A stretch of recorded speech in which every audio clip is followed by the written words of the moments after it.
Good evening. Today, we're thinking about the families of Dorleon Cabrera and Menor Sandoval, who were recovered and identified yesterday. We pray for all of the victims of the Key Bridge collapse and also all of their loved ones. And our hearts are with their families, and we are so sorry about this tragedy.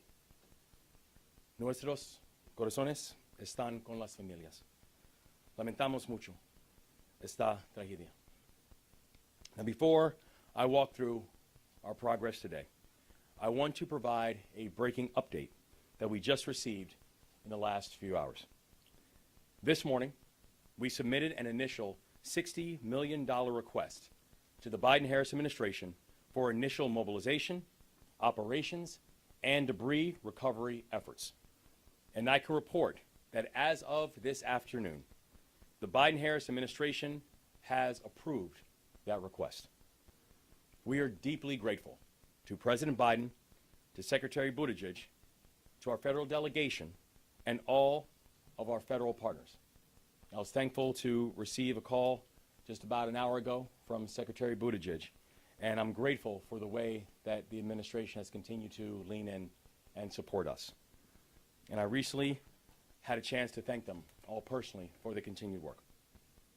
And this evening, I'm also thinking about the first responders and the emergency professionals who have been with us every step of the way. This afternoon, our team was at Camden Yards for opening day, where we met with first responders and their families who joined us for the game. And we spoke with 3 members of the Maryland Transportation Authority Police: Sergeant Paul Pastorek, Corporal Jeremy Herbert, and Officer Gary Kurtz. They saved lives this week, and they are true heroes.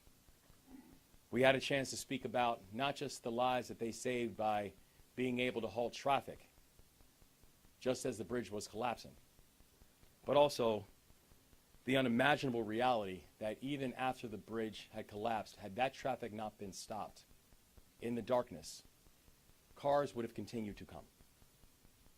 So the life-saving work that they did cannot be overstated, and our gratefulness is everlasting. Earlier today, we also visited the R. Adams Cowley Shock Trauma Center. And as you know, one of the survivors of this tragedy was treated there. The folks at Shock Trauma, they are our angels.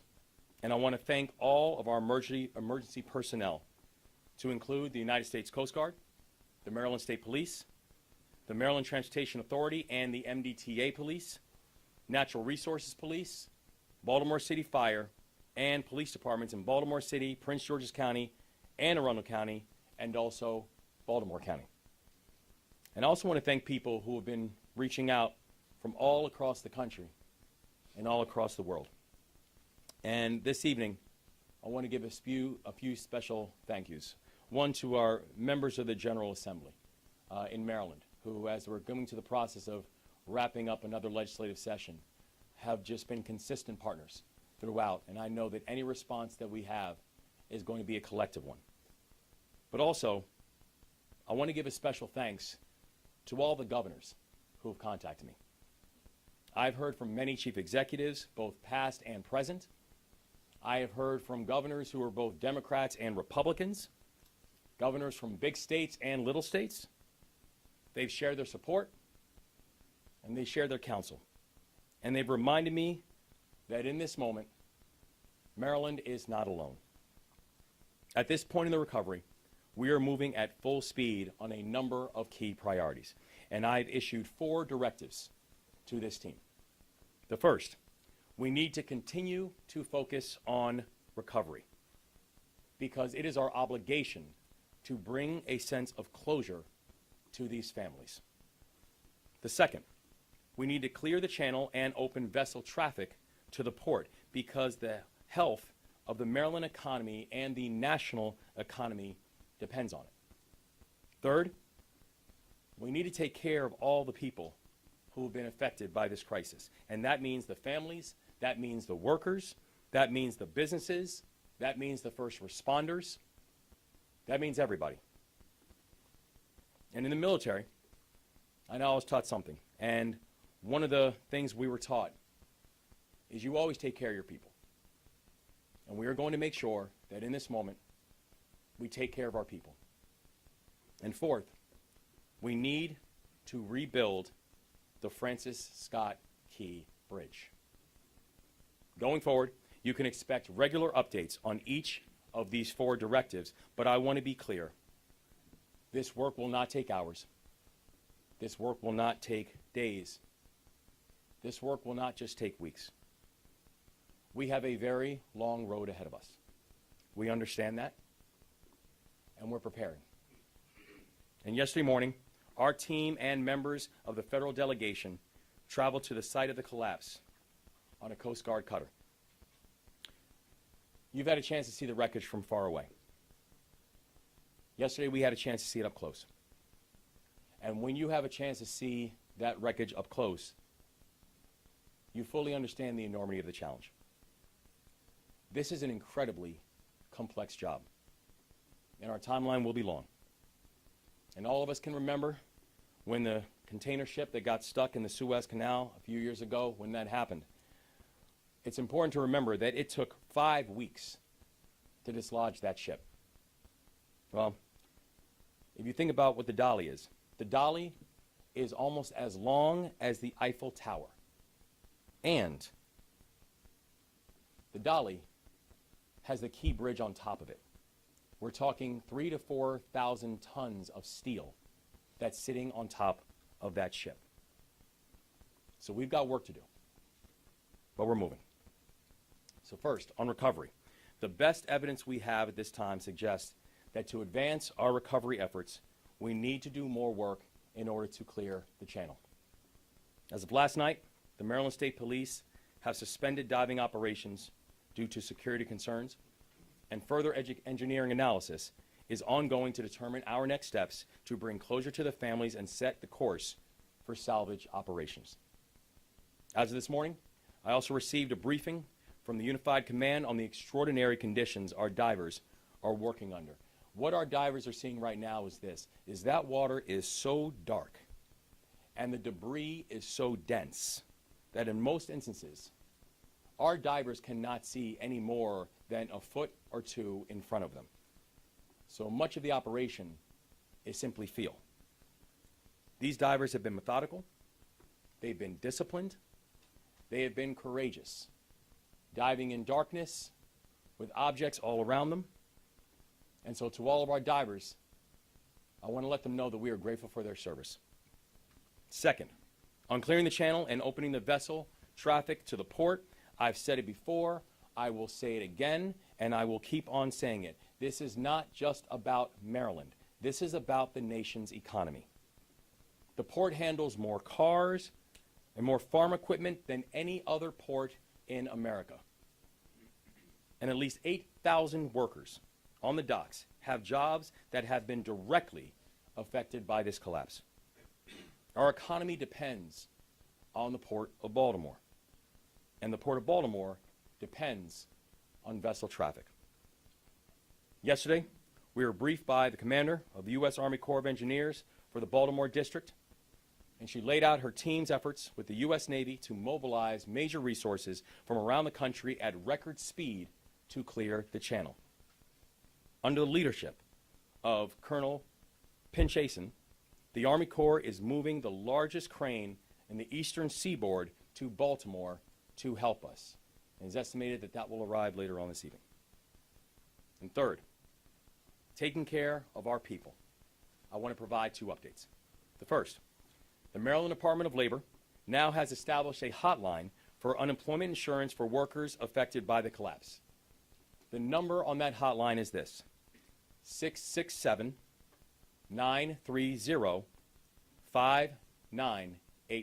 I will say it one more time, 667-930-5989. I've also appointed an administration liaison to work with the families of the victims in their time of need and letting them know we are going to be here for them and with them. And I want to thank the leaders and organizations that have stepped up in order to help these families as well. Fourth, on rebuilding.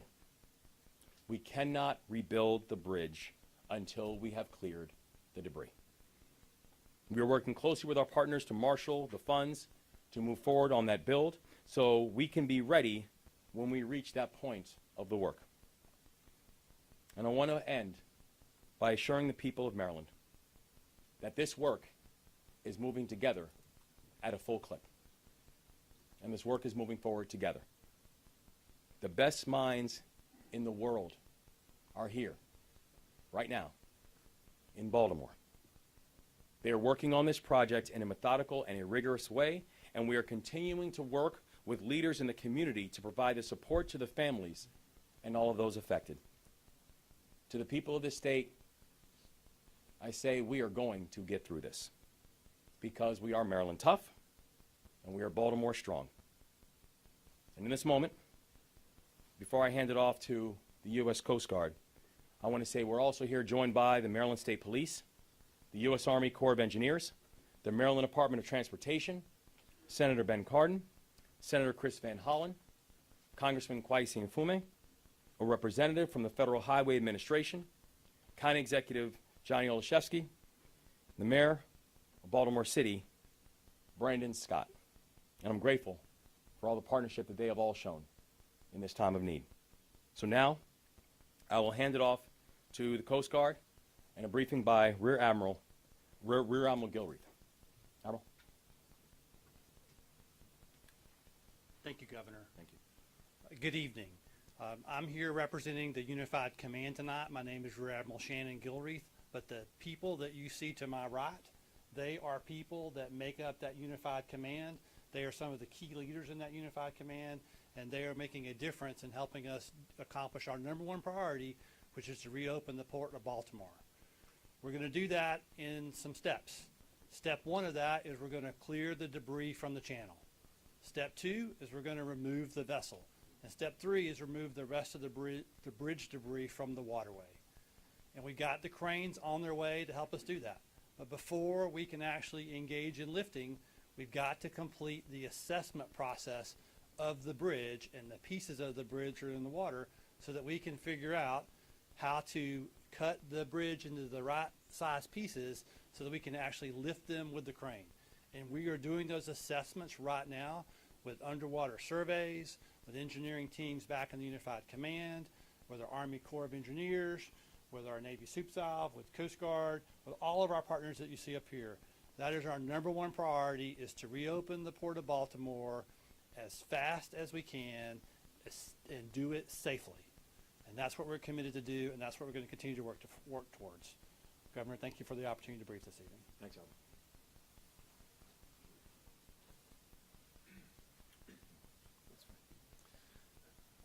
Good evening again. Paul Wiedefeld, Secretary of Transportation. First, again, I also want to echo the Governor's thanks to the Biden administration, U.S. Department of Transportation, excuse me, and our delegation for receiving those dollars, that's $60 million today, within hours of, in effect, asking for those. These dollars are essential for us to proceed quickly and safely with the debris removal, the demolition, traffic operations, and other emergency needs. We're very grateful, obviously, for the quick response.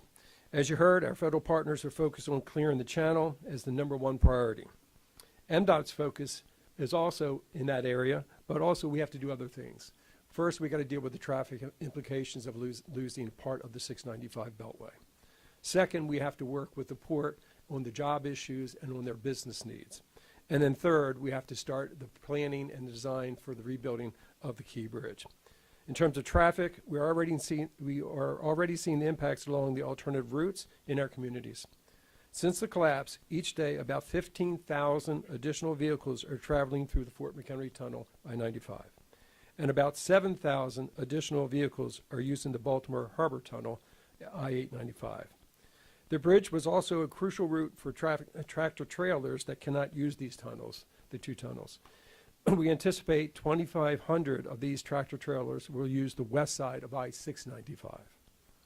We are continuing to evaluate traffic flow in and around Baltimore and across the region and can make adjustments as needed. To help the alternative corridors moving, we have deployed additional emergency response vehicles to respond quickly to any motorists in need of assistance and clear crashes. The second area of focus for us, again, is the workforce support that we're providing to the Port of Baltimore workers.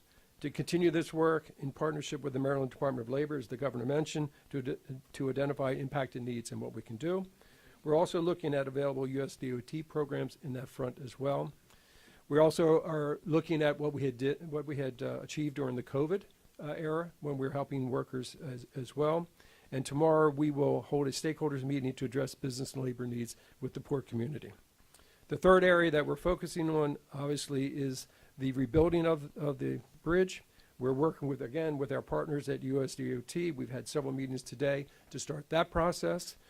That will take a little bit longer as we start the planning design of what that will be, and then we will have an ask for funds in very short order there. In closing, obviously we understand the enormous impact this is having on families, commuters, and the region as a whole. We ask everyone to be patient as you can be, and we ask them to please travel slowly, give themselves some more time so that we don't create other issues, particularly for the work that we're doing out there in our highway system. And I can assure you we're going to work as quickly as we possibly can, but we're also going to work safely. Thank you for your attention.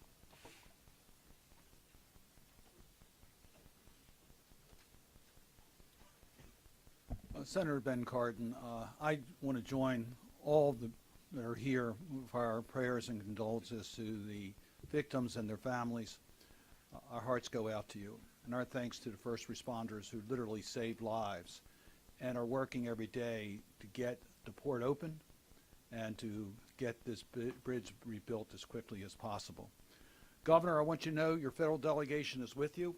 We thank the Biden administration for the quick action in regards to the emergency funding. We are pledged to work with you for any action that's necessary from Congress to make sure that you have the support you need to get that port open as quickly as possible, the channel opened, and to get the bridge replaced with the type of bridge that we need to meet the current needs. We are committed to working with you. Our top priority right now is to get the channel opened because we recognize the economic impact that it has. I want to just underscore the point that we recognize that people are going to be disadvantaged and hurt by this transaction. We want to do everything we can to help. Let me just give you one example. We're working with Governor Moore in his office and the SBA administrator to make sure that those small businesses and independent contractors have the full services of the Small Business Administration to deal with their cash needs, as because their business is going to be affected and they may not be entitled to the same rights that employees are entitled to. We want to make sure these businesses move forward. So we're going to do everything to make sure this happens. I just really want to underscore with Senator Van Hollen and Congressman Mfume, we've heard also, Governor, from our colleagues, Republicans and Democrats, recognizing that what happened in Baltimore, a catastrophic event against a critical transportation infrastructure, that we at the federal government have a responsibility to make sure that we give you all the help you need to restore the port and restore the bridge. So we are committed to working with you, that you have all the tools you need so we can quickly open up the channel and rebuild the bridge. Thank you. And I'm going to turn it over to Senator Van Hollen.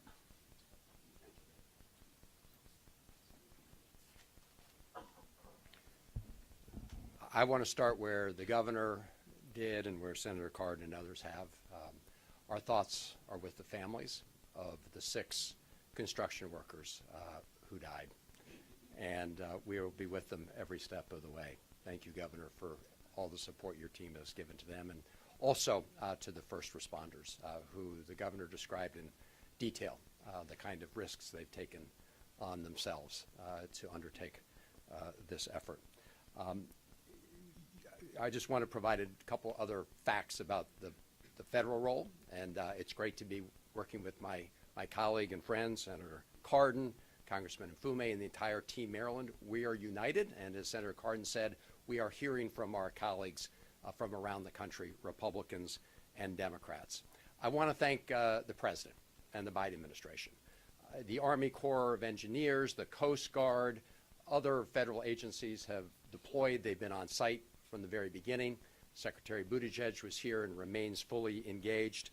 And the Army Corps of Engineers will cover the full costs of clearing the channel.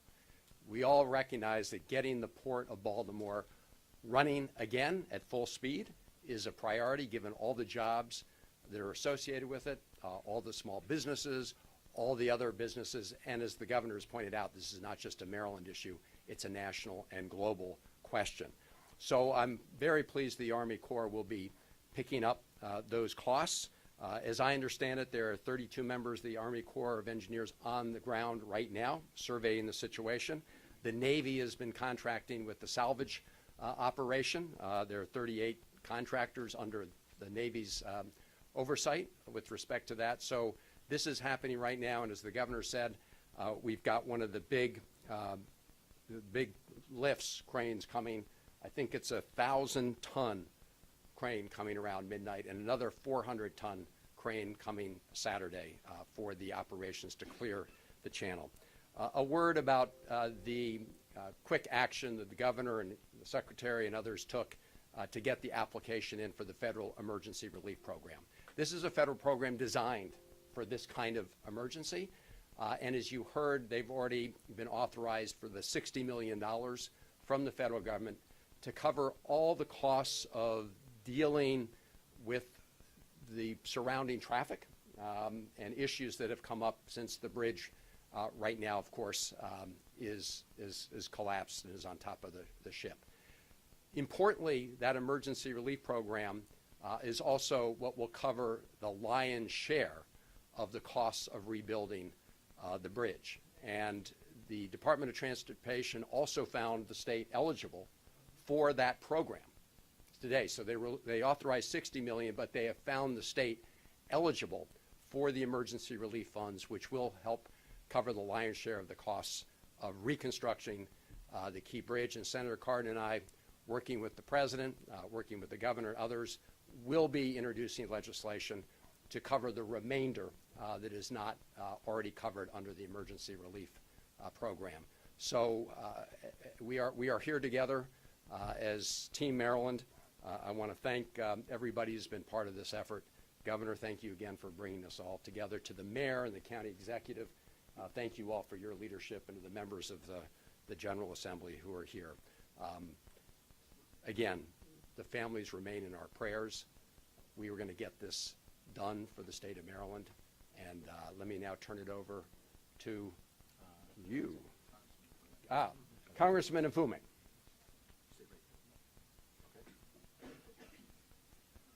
Thank you very much, Chris. Governor, I don't know if it's been said enough, so let me just say it, that the fact that you have made this a very transparent process is important, because people all over the country are getting unfiltered, real facts in real time about what's happening, and I think that helps all of us in the process.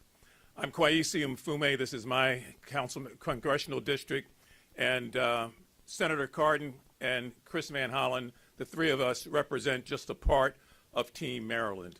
On this issue, I think it's fair to say that all of Maryland and their congressional delegation is a team, and you've seen some of the statements that have gone out and the one that will be going out. A couple of quick things. The main thing is the main thing is the main thing. So allow me to be redundant for just a moment. These families that are impacted can never, ever get enough of our condolences, our prayers, or our sympathies. It could have been any of us, anytime, anywhere, in a situation that we could not have predicted. So the reason we keep lifting them and asking you to lift them in prayer is because they will never be the same again. Now, as you've heard, the priority here is to clear the channel, to allow commerce to start up again. It is not an issue that just affects Baltimore. It affects supply chains all over the country in every state of the union. And so we are seeking to find a way to bring all assets to bear to make a real difference, to allow that process of commerce to begin again. Are there secondary matters? Yes. We're talking about the third largest estuary in the world and the first and largest estuary here in America, the Chesapeake Bay. It's a channel that's important for so many different reasons, whether it's aquatic life or anything else. We want to again say, as the governor and others have said, that these divers are putting themselves at great risk, but they continue to dive. We understand that there were hazmat materials in several of the containers. We're concerned about what happens if that gets into the bay. And we are concerned also that if for no other reason, people look at this as an American tragedy, not a tragedy just for this region. I've been in touch with the Speaker's office today. I expect that Speaker Johnson and I will talk at some point tomorrow morning, because one of the things that's important here for me on the other side of the aisle is to make sure that I say to my colleagues who are across the aisle that this cannot and ought not be a partisan issue. And I've seen some of the comments that have come about and some of the things that are being said. Please resist that. Democrats and Republicans have to find a way to work together on this. Otherwise, we will never get through it, and we will never decide the kind of future that we want, so that things like this are met with in the right way and dealt with in the right way. So my plea is to end any potential partisanship here and to find a way as Americans all over this country to work together. There will be insurance claims, yes. Money will be returned, yes. But in the process, we've got to move swiftly to clear the channel. And thank you, Governor. I want to thank the mayor and the county executive, all the other persons who have been involved. The Commandant of the Coast Guard will be here tomorrow, and I suspect we'll get even more information. Thank you very much.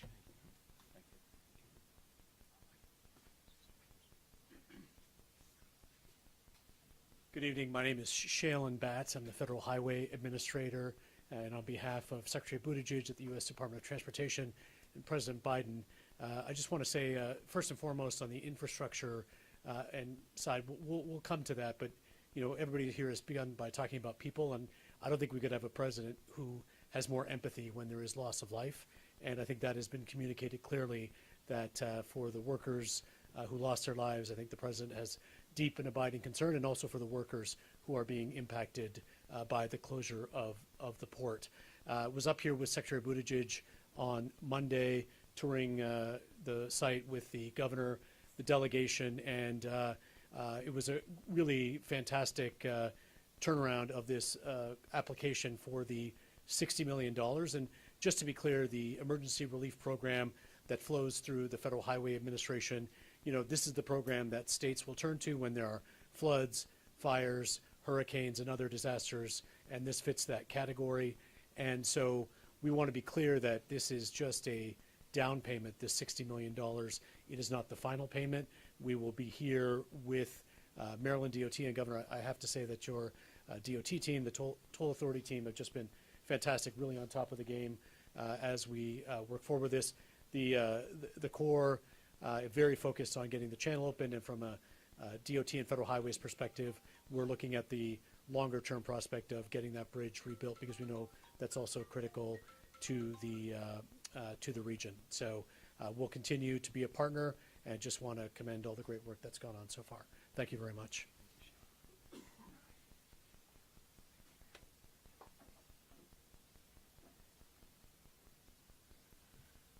Good evening, Baltimore County Executive Johnny Olszewski, and these are truly unprecedented, trying times.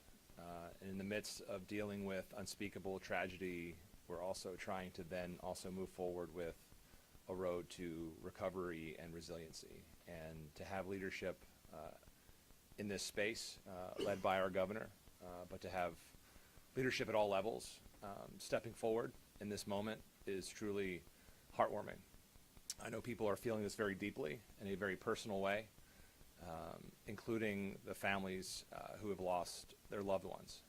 We know that the majority of those who were impacted and lost in this tragedy were Baltimore County residents. And I want to just assure that in addition to all other resources, Baltimore County will be there to provide everything that we can to those families who have been impacted by this horrific tragedy. I want to thank President Biden, Secretary Buttigieg, and the governor for their prompt and swift action on this application. I think the swift approval speaks volumes just to how serious our partners take the work ahead of us. It is making good on the president's commitment that all federal resources necessary will be marshaled to move forward on clearing the channel and rebuilding the bridge. And as we speak to the family, and I had the opportunity to do that yesterday, as we talk to port workers and impacted businesses, we know that certainty and that clarity is so important. And so to the families affected, you are not just in our prayers. To our dock workers, you are not just in our prayers. We are seeing action in the immediate aftermath of this tragedy. And, you know, I just want to again echo the governor's call to thank our first responders who continue to this day, at this moment, to be out there actively working for and on behalf of our residents. It is a privilege and honor to serve alongside you, Governor, and the incredible representatives who will continue, not just this day, but in the days ahead, to make sure we move forward together. Thank you.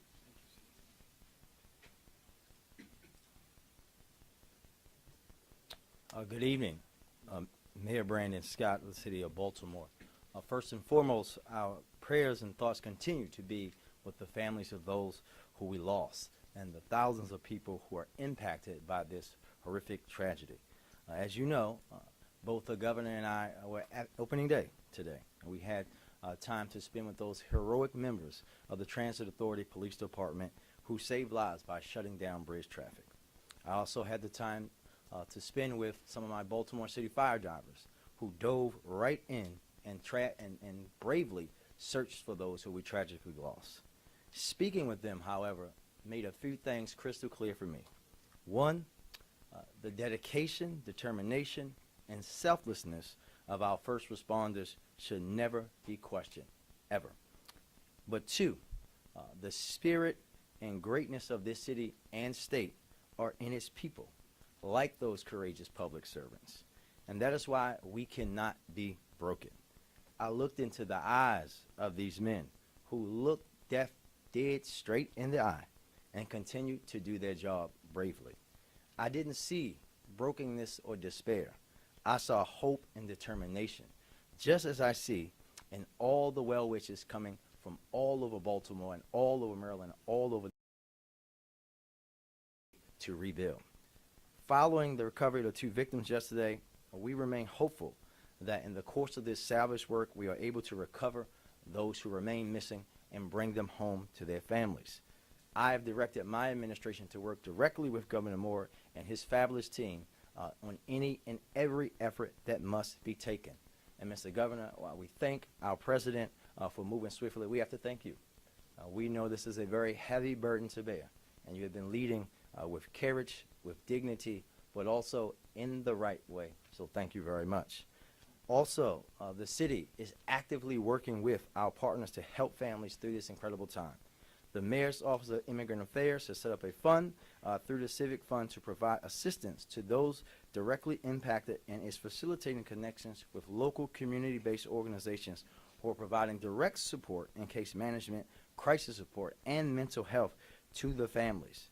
There has been a tremendous amount of outpouring and support, and our team is working alongside our partners at the state and the federal teams, all the nonprofits and businesses and partners to make sure that we are coordinating these efforts to make sure that these families are not overburdened in the toughest time of their lives. We know the value of the Port of Baltimore to our city, the state, and the country. Our residents, everybody depends on it. But our first priority continues to be making sure that we bring these people home. I just want to reiterate all my thanks and gratitude to everybody that has reached out, to everybody who donated food for our first responders, to everybody who just prayed for our city and our state. We appreciate you greatly. We will continue to work together to recover. Thank you. We're going to take questions from the podium. We'll start with WBA. All right, thank you. WBA, Governor, the NTSB is reporting a hazmat leak. The chair herself said she saw the sheen. I know you were out there on the water yesterday. Did you see the sheen? And can you go into detail about mitigation efforts and just what this means for people? Because some people are really concerned about what's going on in the water. Yes, I know of the 4,000 containers that are on the ship. It's been indicated that 56 contain some form of hazardous materials. And when we're talking about hazardous materials, that includes things like lithium batteries, perfumes, etc. We know that as of right now, already deployed, there have been over 2,400 feet of boom, which has been there to be able to contain any of the leaks of pollution. And the thing we can say is that there is no risk to the people, and we ensure that both for the first responders who are operating, but also for the people inside of the area. We know the NTSB is going to continue doing their investigations, but of the 4,000 containers, been 56 that have shown some type of hazmat. Did you see the sheen when you were out there? Did you see it on the water? I personally did not know. Governor, my question is about the families. Have you had a chance to meet with all 6 families of the construction workers? And I know you said you visited the hospital today, you met with the survivor, but that other person who survived, who were hearing declined medical treatment, have you met with that individual as well, if those reports are true?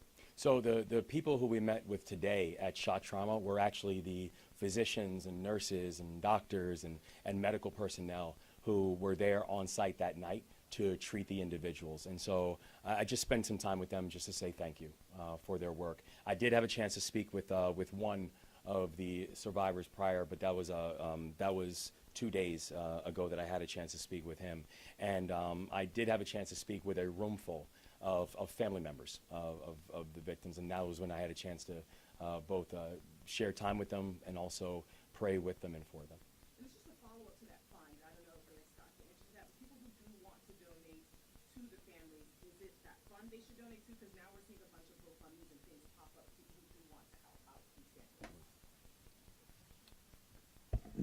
Yes, I would point them to the Mayor's Office of Immigrant Affairs and that fund, because we know that that one is working with the families and organizations that will be working directly with them. W. White here, Baltimore Public Media. Back to the hazardous materials, there's been sort of some conflicting information, it seems, as to how many, if any, containers with hazards were dropped in the water. Do you have an answer? If there were containers that were dropped in the water with hazards, how many and what is in there? So what we know right now, there are 14 containers that were impacted, and those containers that were impacted contain soap, perfume, and some resin material. So that's what we know. As far as what part of that is still on board the boat, inside parts of those containers, or what part might have gone overboard, I can't tell you those percentages because I don't know those. But we've put in place air monitoring on board the vessel to keep track of any potential threats there, and we haven't had any of those threats from the air come up on our air monitoring. And we've got boom around the vessel to also collect anything that comes off of it.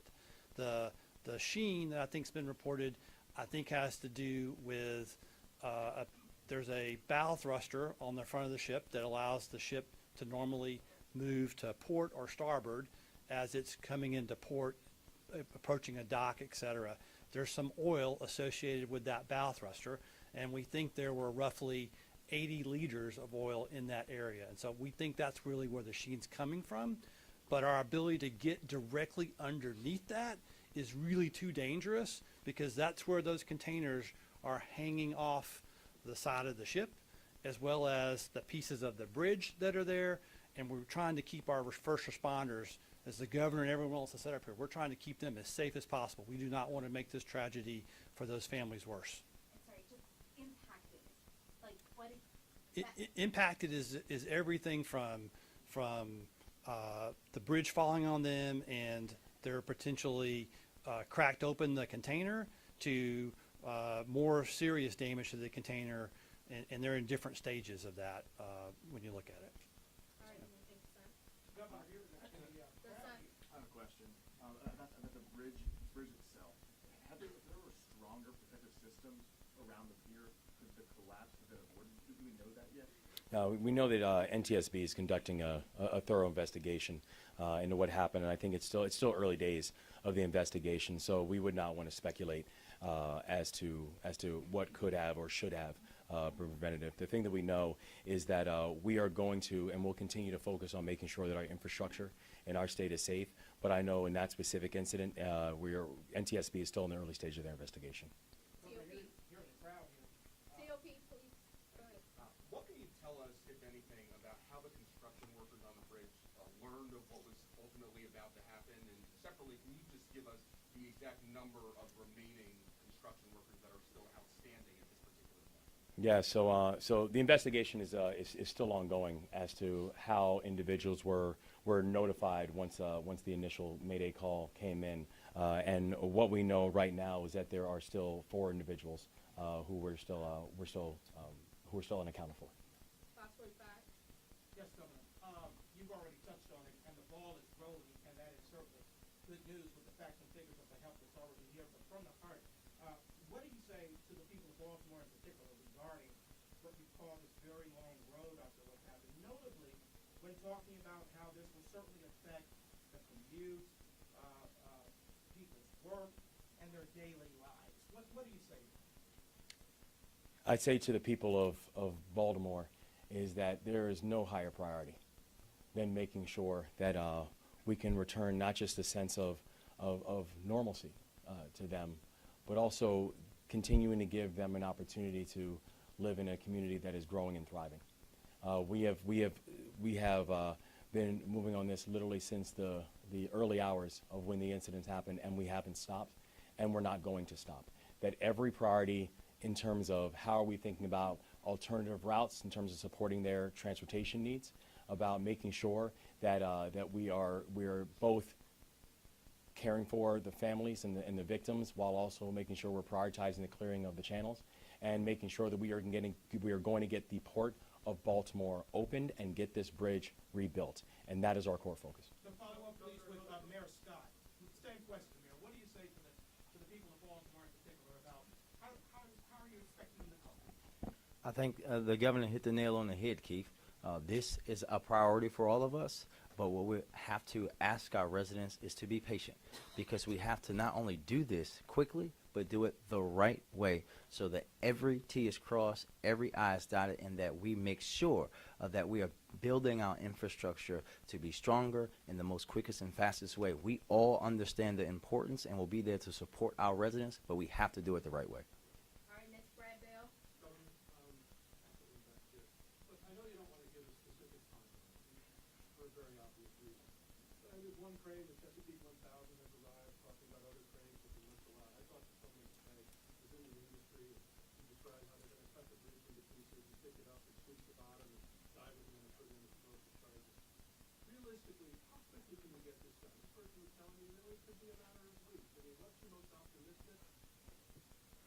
Again, I understand you don't want to give up with that, but what do you think it could really be? There is nothing that we will not do to be able to speed up and making sure that we have a swift and a proper conclusion, and make sure we're getting it complete, and making sure we're also doing it safely, making sure that we're also doing it in a coordinated fashion. And the thing is, if you look at the precedents on this, we understand that this is daunting. This is complicated. It's complicated because of so many of the variables that have been laid out before. And we mentioned before about the vessel and the container ship in the Suez Canal. Just simply moving that took 5 weeks, just simply to dislodge it, right? And what we saw when we went out there on that Coast Guard cutter, we saw a vessel that was almost the size of the Eiffel Tower. If the Eiffel Tower was laid down, this vessel is almost the size of the Eiffel Tower, and the only difference is that it now has the key bridge laying on top of it. This is remarkably complicated, while this is also having a salvage operation with many, many moving variables. The reality is that at this point, there are far many unknowns than knowns. And so the thing that we can say to everybody in our state is that this is a team that is coordinated. This is a team that is not just working hard, but working around the clock to making sure we get to a proper completion. But we also know this is going to be a long and a complicated process, and we are going to not just need people's patience on this, But we want to let them know we are going to get this done.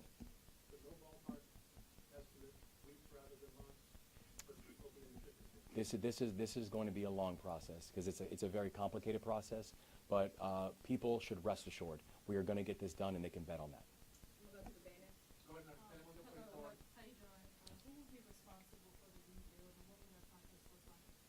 So we're going to actually have a collective rebuild. This is going to be a rebuild that will include our federal partners. This is going to be a rebuild that will include the state and our local partners. This is going to be a rebuild that will include the private sector. This is going to be a rebuild that will include our unions. This is going to be a rebuild that will include everybody because we understand the complexity of being able to put this up and put it together in the first place. And remember, to the initial construction of the Key Bridge took 5 years. So we know that we are going to move with speed and we're going to move with safety, but it is going to require everybody involved in that process.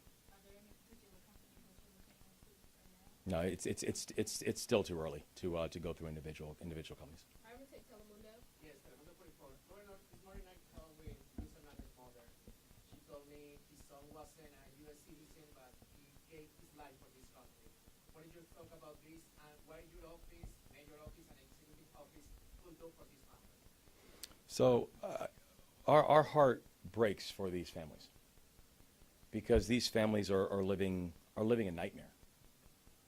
They are receiving information, and that night when this tragedy first happened, they received news that none of us would ever want to receive. And so when we say that we stand with them, and when we stand with them, it's both that we are praying for them, and they have prayer angels all around them, but it's also making sure that they know that this is going to be a larger community that will be there for them. And so it still comes back to the basic humanity of this situation. I remember when I met with many of the family members, the thing they most wanted me to remember is that these were fathers, and they were brothers, and they were cousins, and they were husbands. They were people whose families loved them. And I can tell you, as the son of an immigrant myself, I know my partner in the work, our lieutenant governor, is the first immigrant ever elected to statewide elected office in our state's history. It still comes back to the basic humanity, and our heart breaks for these families. Last question, JP. For the Coast Guard, perhaps, as you think about the families during this salvage process, are you able to identify how many vehicles may be down there in the debris at this point tied to construction crews? I'm going to defer to the state police on that one. They did the diving operation.